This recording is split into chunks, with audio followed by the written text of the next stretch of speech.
And, for highly skilled people at the moment, you've had a very low unemployment rates in some of the developed countries, which means that some of them may be open to highly skilled immigration.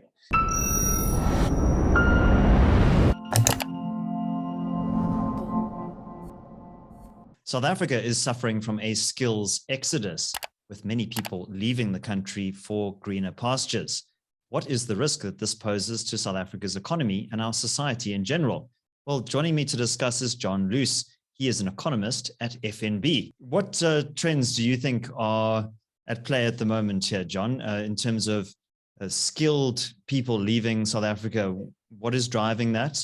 Is that push factors, or are there some pull factors as well? I think it's a bit of both, David. I think what we're seeing is a highly skilled labor force in the modern era, which is becoming more particular about quality of life. It's not just about, perhaps 50 years ago or 100 years ago, call them more resilient. I'm not sure what you'd call them, but I think people were more, highly skilled people were more career focused, and they took them, they could go to places which perhaps weren't that popular places to live, but they'd go there to focus on their career. I think there's more of a balanced approach creeping into skilled labor, and probably across the world now, where it's about work-life balance, quality of life. We've heard all these phrases being mentioned, and I think that they're real.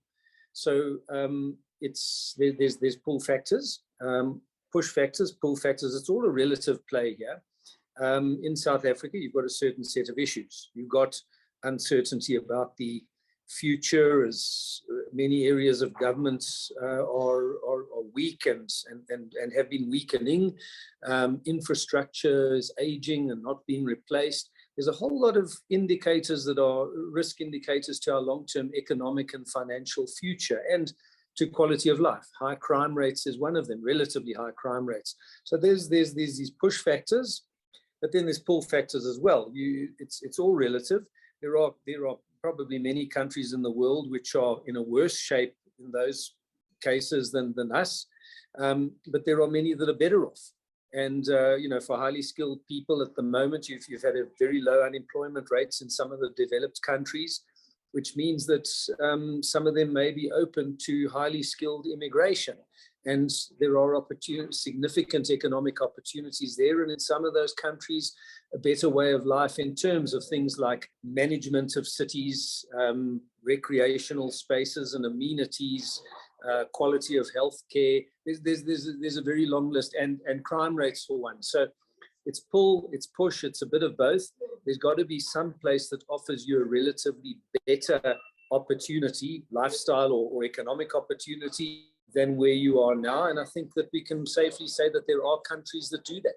Yeah, and I think just adding to the push factors, I would say the energy crisis in South Africa, that is a big driver. If you're in any kind of manufacturing business, you're going to be looking elsewhere for economic opportunities and new markets with more reliable sources of energy. I think BE is probably a driver there as well. And like you say, the general political uncertainty. But how much of this is also about highly skilled people being increasingly mobile in a global economy, and the pandemic as well? Now that is subsiding, is that unlocking a lot of opportunities and getting people to think more about other locations? I'm not sure about people being more mobile due to technology. I think that could almost benefit a place like South Africa, because you can conceivably live in some town up the West Coast, out of all the crime and grime of some of the big cities. And you can even work for a company. It's getting to where you can sit somewhere up the West Coast of South Africa and work for a company in London.